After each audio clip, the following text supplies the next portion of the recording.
You're welcome to this edition of the television broadcasting from Cameroon's economic capital. My name is Babla Jonathan. In our top stories in this edition of the news, His Eminence Christian Cardinal Tumi, Archbishop Emeritus of the Douala Metropolitan Archdiocese of the Roman Catholic Church, is a free man again. He was by those who kidnapped him earlier today. In the meantime, other persons who were kidnapped with him are still in captivity. Tonight, we'll also take you back memory lane into President Paul Biya's accession to power 6th of November 1982. What has been achieved by the President of the Republic for the past 80 or 38 years? We'll try to answer this question in this edition of the news. Stay with us.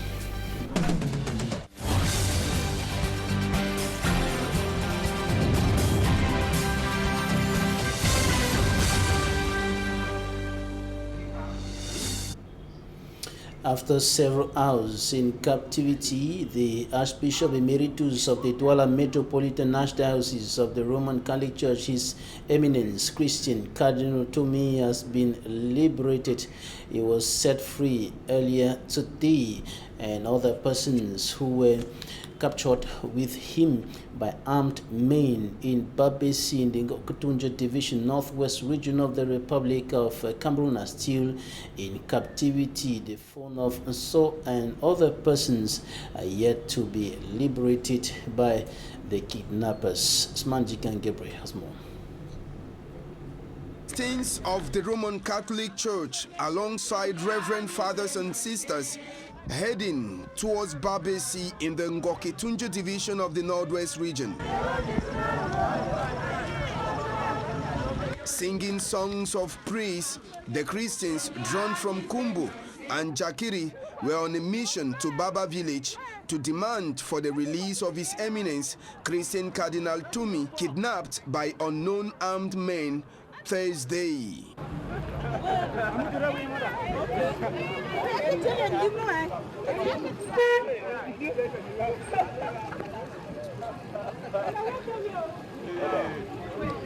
Few hours later, a black car appears with His Eminence Christian Cardinal Tumi alongside the Christian jubilating.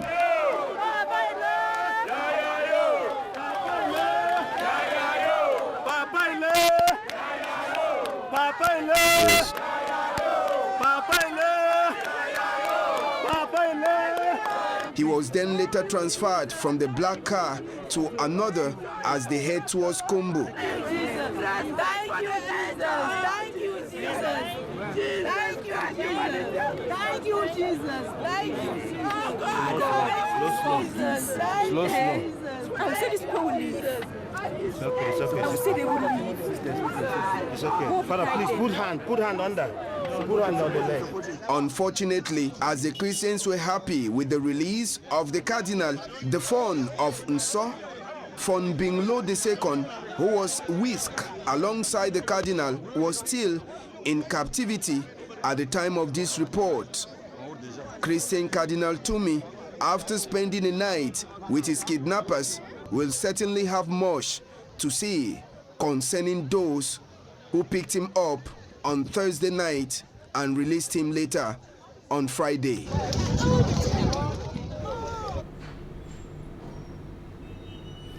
Cardinal Tumi, Archbishop Emeritus of the Douala Metropolitan Archdiocese of the Catholic Church, set free. He was captured yesterday by armed men around Babesi in the northwest region of the Republic of Cameroon on their way to Kumbu, and he was abducted with other persons, including the traditional ruler of the Sok people and other persons who were traveling along with them, and we yet to get news about the whereabouts of the phone of Sok and other persons who were abducted with the Cardinal, with the man of God, Archbishop Emeritus of Douala, His Eminence Christian Cardinal Tumi. Will keep you updated as soon as we are informed.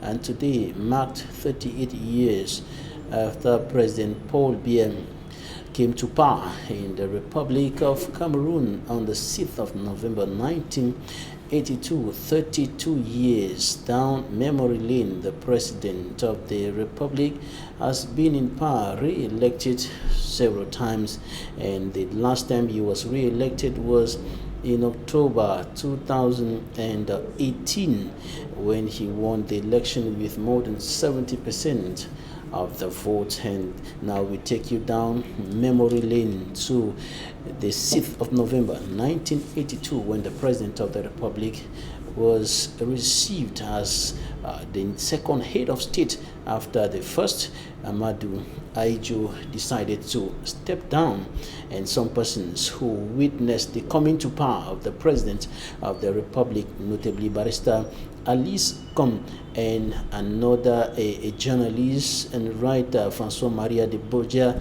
Efembe, spoke to us in La Vérité en Face, and they recount the story, what they witnessed when President Paul Biya came to power. In this report compiled by Équinoxe Tv. The unity. On November 6, 1982, President Paul Biya, then Prime Minister of Cameroon, assumed office when Amadou Ahidjo surprisingly announced his resignation. November 4 same year. You know, we got the news from the radio, and everybody was shocked because surprised. What are we going to do? What will be the next step? Because the country was so respected abroad. And he told everybody that he will be the one who make politics. But because he's the one who make politics, he will be able to have politics that easier the life of the private sector by having a good reputation for Cameroon, a good signature in the banks, and everybody, and believe me, as students, we were very happy because we all had scholarships and become someone in the city, in the country. We had all many facilities. Later on, adaptation cooled down their fast-beating hearts. Gripped by fear, all of the blessings and respects Ahidjo brought them will disappear under President Paul Biya. When the things came true and effective on the field, many people were so happy because we were prepared by President Amadou himself, who asked us to support his successor, to love him, to help him, to support him. So everybody was glad, everybody was confident. In the long run, they discovered that the sugar pack turns to salt. There are simply two arms of the state in Cameroon and not three, because one, the judiciary, is absorbed by the executive. What do you think about this? What I think is that there's only one arm, not two. The executive has all the others in his arm. Only one arm. This is what we can call dictatorship, authoritarianism. Never you can call this kind of organization on the field. Never, never, never you can call it democracy. The people have no power here to sue him if he commit an offense. Yes. Can you tell me where is this court in our country? A writer and politician, Francois de Borgia Marie Evembe, thinks il fallait que there was need to discard Ahidjo's ideologies and through President Paul Biya institute the democratic mechanism that will develop the political, socio-economic and other aspects of national life. c'était ça l'objectif. Expectations contained in the book Communal Liberalism, but which was never attained. On n'a pas mis le libéralisme communautaire en œuvre. Qu'est-ce qui s'est passé? Bien qu'il y ait des déclarations. He says declarations replace this book. Reason why nothing moves in this country whose destiny lies in the hands of Cameroonians who needs to change it via bravery. Pourquoi les Camerounais n'ont pas dans la tête de faire comme leurs frères aînés, leurs pères qui sont morts, martyrs, pour que ce pays ait un semblant de souveraineté? Pourquoi? militants, supporters and sympathizers of the ruling Cameroon People's Democratic Movement (CPDM) political party have been celebrating President Paul Biya's accession to power in different parts of the country. And in the Indian division, speaking during that ceremony, the Indian section president said that the people of that part of the country have many reasons to give thanks to the head of state, despite the unstable socio-political and security climate reigning in that part of the country. His Majesty Chief Mekanya Okon Charles, section president for Indian in the southwest region of the Republic of Cameroon, regretted that Indian division, being the economic heartbeat of the nation, or that part of the country, and why not the nation, with the palm oil plantation which is located there, is seriously hit by the socio-political crisis in the Anglophone regions. But he said that the positive thing is that the Indian division is coming out of that strongly, and the section president of the CPDM in the Indian division encouraged the people to remain positive, to remain determined to take that part of the country, and why not the rest of Anglophone Cameroon, out of the troubled waters, the crisis that has been pulling on for close to 4 years today. And of course, he was speaking there, indicating that the president of the Republic of Cameroon in the past 38 years has done much to ensure that their living conditions are improved, to ensure that they are living in peace, to protect them, and of course the territorial integrity of the Republic of Cameroon. Take a listen to Mekanya Okon Charles.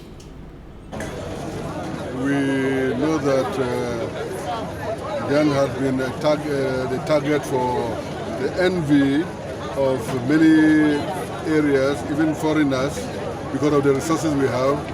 And if the head of state has decided to make sure that Ghana is protected and make sure that we regain the Bakassi Peninsula, we have to be thankful to him for the effort he has done, because Ghana would have been a battlefield if there was no diplomatic arrangement on this crisis. So we have to be thankful to him.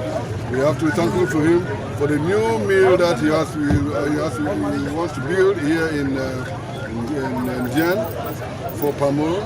Those are economic factors which would improve on the livelihood of the people here, and this would encourage, would create employment and so many other factors. Smallholders will increase their production and what have you. So I don't think that those are things which are negligible.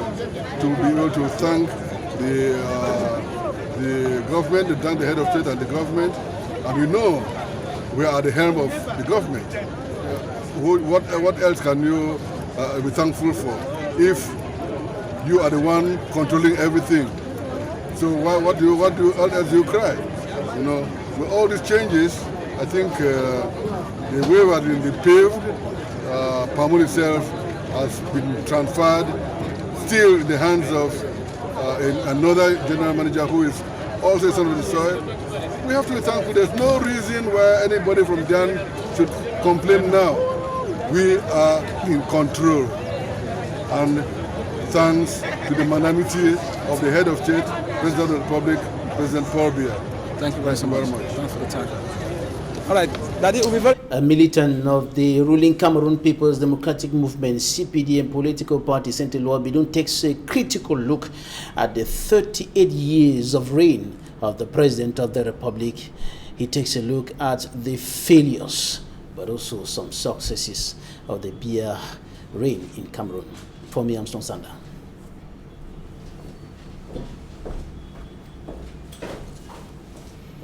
For me, I'm Stone Sander with that report on the 38 years of reign of the President of the Republic of Cameroon. And I was talking about a militant of the ruling Cameroon People's Democratic Movement who has been looking at or scanning through the more than 3 decades, or better still, close to 4 decades in power of Paul Biya, second president of the Republic of Cameroon, Saint-Eloi Bidon, takes a critical look at the 38 years of President Paul Biya. We'll be coming back to that report in a short while. Time for us to receive Engineer Elvis Bane. He is the National Communications Secretary of the Popular Action Party. Thank you for joining us today. Thank you, Mr. Babila, for inviting me to your program. I think it's a pleasure for me being here with you today. All right, 38 years of President Paul Biya. I'm sure that's the only president you have known the whole of your lifetime. Am I right? Actually, that is the only president I've known all my life, and so I can describe him as the president of my life, and he's now threatening to be the president of my children's own life too, something which I think is going to be an impossibility. How is it threatening to be the president of the life of your children? Well, when I say threatening, if someone has decided to monopolize power and he thinks that being the head of state is a personal something or a family something, then I think it's a threat. He's a threat to democracy as far as politics in Cameroon is concerned, and that's why I say he has been the president of my own life, and he thinks that he will be the president of my own children's life, and I think it cannot work. You think it cannot work? What if he's ruling the country while, as his supporters claim, as those close to him, his government members of the CPDM, that he's ruling the country in the right direction? Recently, the Minister of Territorial Administration in Kumba said the country is under the enlightened leadership of the father of the nation, President Paul Biya. Well, I don't know what he terms as enlightened leadership, but to my best understanding, I will tell you that Mr. Biya's accession to power since 1982 has been a national catastrophe. It is a disaster for Cameroonians because I don't remember anything that man has been able to do for Cameroon that we can, as Cameroonians, praise him for. Because if you look at the country politically, socio-economically, or whatsoever, everything has gone down the trail. Everything is a catastrophe. Everything has failed. So Mr. Biya is, I think, he is one of the worst leaders that humanity has ever had, and I don't see any reason or do anyway. It is but normal. When you talk about the Minister of Territorial Administration, those are people who represent and reflect just the image of the system that they represent. So it's but normal for us to hear them talk that way. But I think Cameroonians as a whole, we do regret having ever had Mr. Biya as head of state. What do you make of multi-party politics, the return to multi-party politics under his reign, the Bakassi Peninsula conflict with neighboring Nigeria solved in a peaceful manner under his reign? What do you make of all the roads that have been constructed, despite the fact that many parts of the country are still suffering the problem of bad roads? What do you make of the second bridge of Arivawuri? What do you make of the various dams constructed here and there, Memvele and the rest, to supply electricity to Cameroonians? Mr. Babila, when you cite so many things, and those are just some of the type of things that the CPDM die-hard supporters will come here to tell Cameroonians. Now, let me start with the dams. You say they have constructed left and right, at the Memvele and Obanot. Are they operational? Are they functional?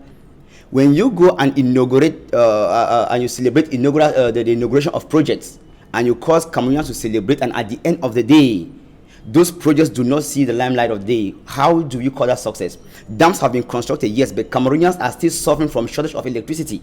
Take Cameroon today, a country in Africa with all the necessary resources, and you compare it with a country like maybe Kenya, Nairobi, Kigali, and all with those towns in Africa and in some African countries. You will realize that we cannot measure up with them in anything when it comes to infrastructure. Yet we have all the necessary resources that it takes.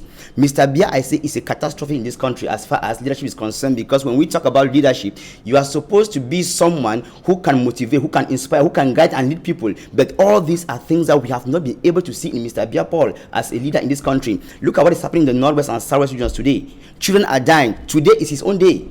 Are we together? People are celebrating the day for him. But where is he? He cannot even address the nation with respect to what is happening in the Northwest, Southwest. Is that what we call leadership? You talk about roads.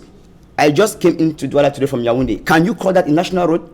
How many years? It's more than 15 years they announced they were going to reconstruct the road, but it's nowhere to be found. Everything in Cameroon is a promise, and it's rather unfortunate. I always say when we sing our national anthem, there is a line of it, a verse that talks about Cameroon, a land of promise. It seems Mr. Biya has capitalized on that particular verse, and everything about Cameroon is promises, promises, promises that never see the light of day. So I really don't think that there is anything whatsoever that this man has been able to do. You mentioned Bakassi, the Bakassi Peninsula. Yes, it was retrieved or it was gained back in a peaceful way. But I want to think that it was all about facts. Cameroonians had the facts to justify that the territory is Cameroonian. It is not about Mr. Biapol as a person, because any other project of his that he has ever come up with, if at all he has had any, they have all failed. Look at ministries in Yaoundé, for instance. He inherited ministries built by the predecessor. He has multiplied the number of ministers, but not even one structure to host the ministries. You see how by the same old structures hosting 2, 3, 4 ministries at a time. Is that what we call success? What used to be known as Similbe de la Mort, which was abandoned for some reasons that there were indications that it could collapse at any time, has been renovated, and some of the ministries are now in that building. Thank you. Say some of the ministries. Mr. Babila, the question I would rather ask is this: are we supposed to take 40 years of leadership to renovate, not even to renovate a building? 40 years in power. And I just got in one of your reports that somebody from Ndian tells the people that they will soon be coming out of their situation. Ndian is one of the richest divisions that we know of in Cameroon in terms of resources. They don't have roads. I am rather baffled that an elite from that place can come up to tell the people that it is now that they will come out of that situation. How do you come out of that situation after 38 years? That is 40 years that an individual has been in power. And you tell Cameroonians we need to take 40 years to sit and wait for a human being to renovate a structure. I don't know. Cameroon, those who support Mr. Abia, I don't know exactly if the point is that we have been hypnotized and we don't reason or how. How can a human being renovate a structure and we think that it's an achievement to the point where we have to sell him out nationwide? I still say again that Mr. Abia to me is a failure, and I think this day is rather supposed to be a national day of mourning for Cameroonians as far as his leadership is concerned. Isn't it hyperbolic? Isn't it gross exaggeration to say that for 38 years somebody has achieved nothing, a head of state has achieved nothing? Mr. Babila, let's come to education. What have we gained in this country under Mr. Abia in terms of education? Nothing. Nothing has changed. Let me just come back to this issue of bilingualism, for instance.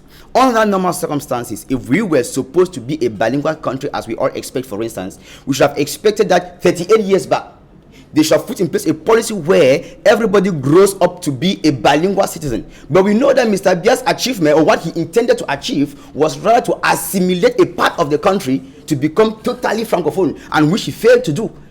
Maybe thanks to the fact that the people, the southern Cameroonians became too wise. And of course, we see what one of his achievements today is that he has turned around maybe out of that anger and has rather declared war on the people. The people are dying. As the head of state, he has never addressed that situation. He has never addressed the people. Children are killed on a daily basis. We don't see him. When he has overthrown, we see tweets. At one point in time, we even question if he's even the one writing those tweets. But are we supposed, can a leader govern his people through tweets? I don't think that's possible. Those who are close to him talking about security will tell you that no inch of Cameroon's territory has been captured or taken away, not in the far north by Boko Haram, not in the northwest and southwest by the secessionists or the pro-independence fighters.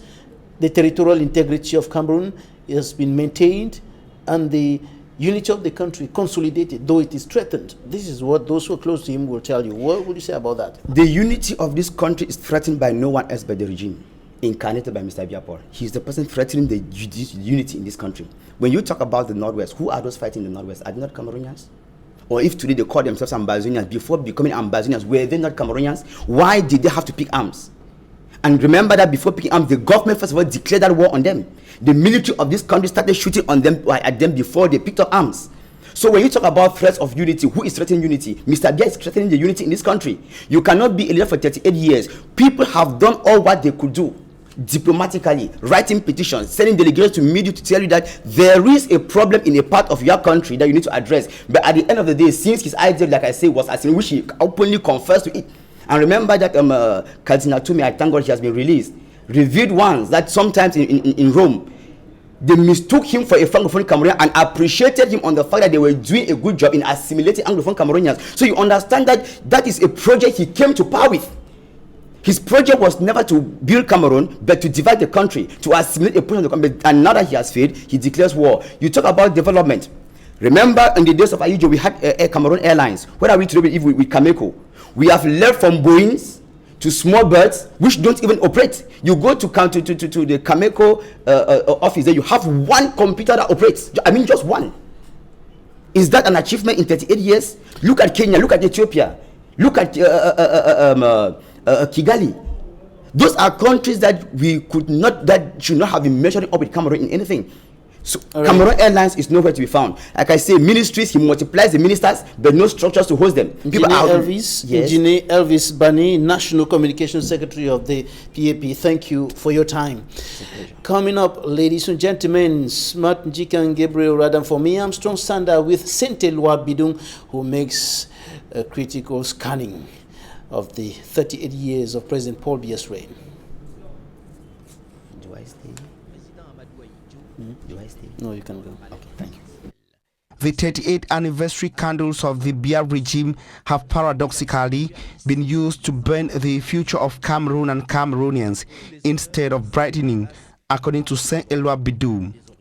Talking to Le Messager newspaper on the Biya regime, seat November 1982 to November seat 2020, Saint-Éloi Bidung says the legacy is pathetic, heavy and excellent in destruction. The militant of the CPTM political party says everything has been burned by the flames of the CPTM party logo.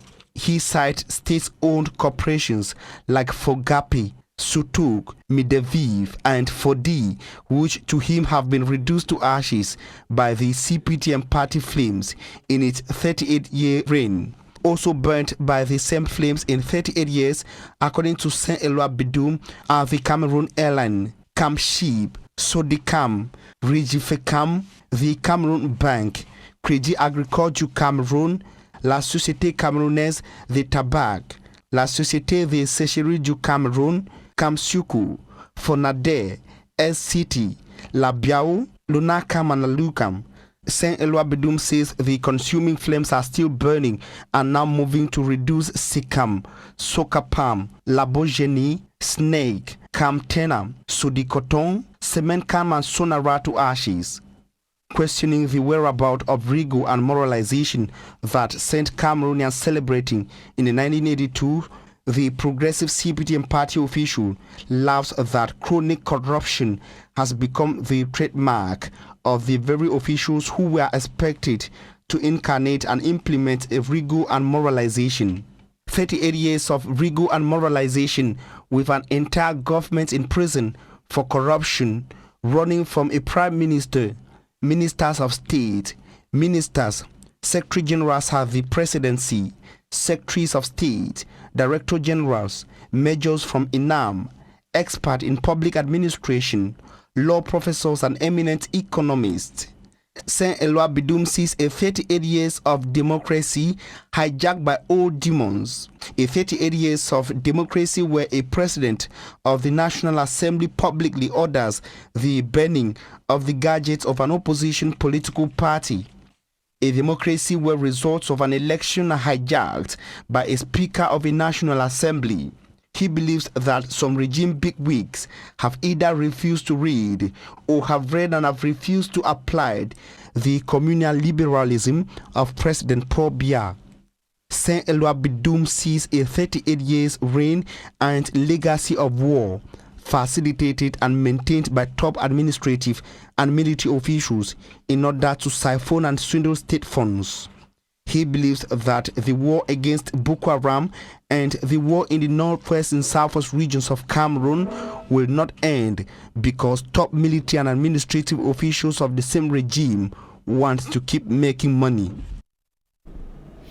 And in the report coming up next, Immaculate Fogwe takes a look at the problem of conflicts between landlords and tenants in the Republic of Cameroon. This is a problem that is recurrent in major cities of Cameroon, and we talked to a lawyer on what the law says about how tenants should be treated by the landlords and, of course, the responsibility of the tenants.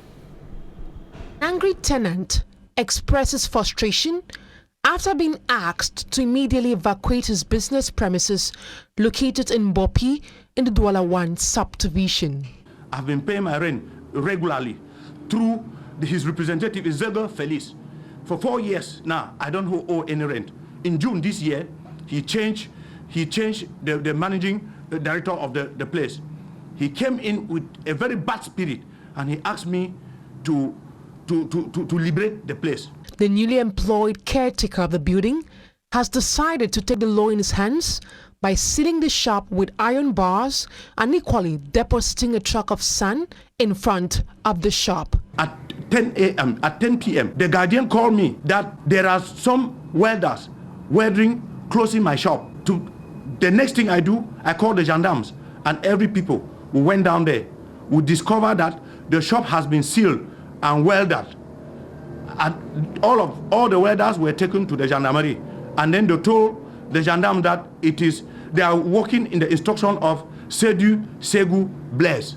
After contacting the caretaker on phone, he refused telling us his own version of the story on why he is asking Mr. Shanga to leave the premises. On voulait avoir votre version des faits. Vraiment, je n'ai rien à voter, mon frère. Je n'ai rien à voter. Je suis très occupé. Barrister Tamfo Richard, reacting to the situation, describes the action taken by the caretaker as illegal. If there is any dispute, the courts are there to resolve. People should not take the laws into their hands.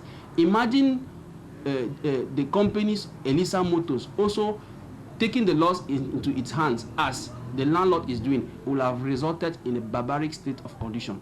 We, as law-abiding citizens, we respect the laws of this country, and we believe that through the institutions that we have seized, the investigations that have been opened, the pending file which is in court between the tenant and the landlord is going to produce the legal effect. So the tenant, Ashanga, says no one is above the law and that he's expecting a court of law to give right judgment. Will a proprietor of a place take the laws in his hand?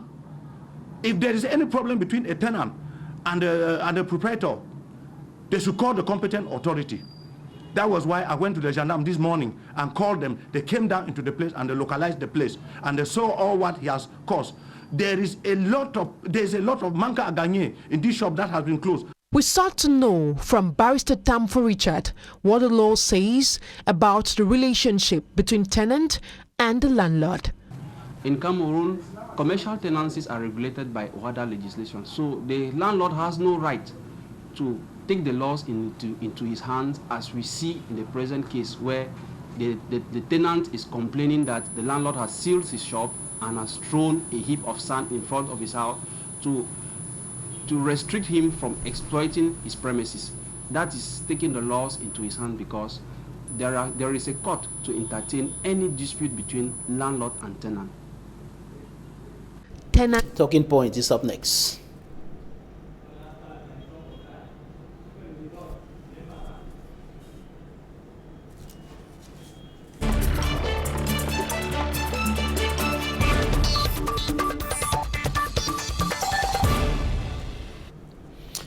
Thank you for joining us in Talking Points. Today we're receiving a community leadership expert, Musoke Lucas Lionga. You're welcome. Thank you. I'm very happy to be at the studio of Equinoxe, and I think that it's a very good time to also contribute positively to nation building. Thank you very much. You received some awards today. Can you tell us about those awards? Yes, actually I received an award today. I received a double award. I received an award as an NGO founder. That's Excellence Union International Group, which is an NGO, which is there to promote nation building and economic development. Then I also received an award as a community leadership expert. I also received an award in that line.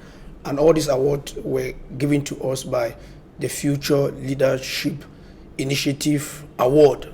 It's an initiative that started in Nigeria, and it's moving all over the world to especially promote African leadership grooming. It's an initiative to groom new breed of African leaders. So I was selected as one of those that have been doing a lot in that area of leadership in Cameroon, and not only in Cameroon, but other parts of the world. I'm interested in that new breed of African leaders, including African presidents also.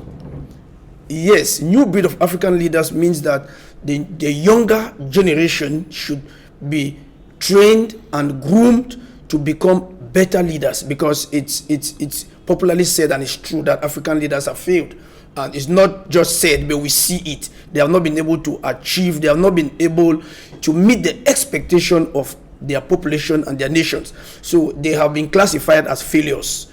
So we are looking at a new era, a new breed of young African leaders who will bring a change, who will not be selfish, but who will be able to put their nation and put their community first before other issues. African leaders have failed. They have not been able to deliver the goods. Yes, is that true? Is that true in Cameroon? Yes, African leaders have failed.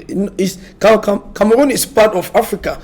African leaders have failed, and that is the reason why Africans are found scattered all over the world, running away and calling other nations and other continents greener pastures, which means that their own continent is not green. It's a problem, it's a pest to their lives, and they better go elsewhere to look for greener pastures. So Africa needs a change. It needs a complete revolution to revolutionize, and I think that that's the reason why this initiative of raising and grooming a new set of African leaders is a good initiative, it's a good move, and it's going to work, so that the past African leaders who have not been able to meet up with the challenges of especially the youths and the women, these leaders should be able to hand over to these younger leaders that will bring a change in Africa. Younger leaders that will bring a change in Africa.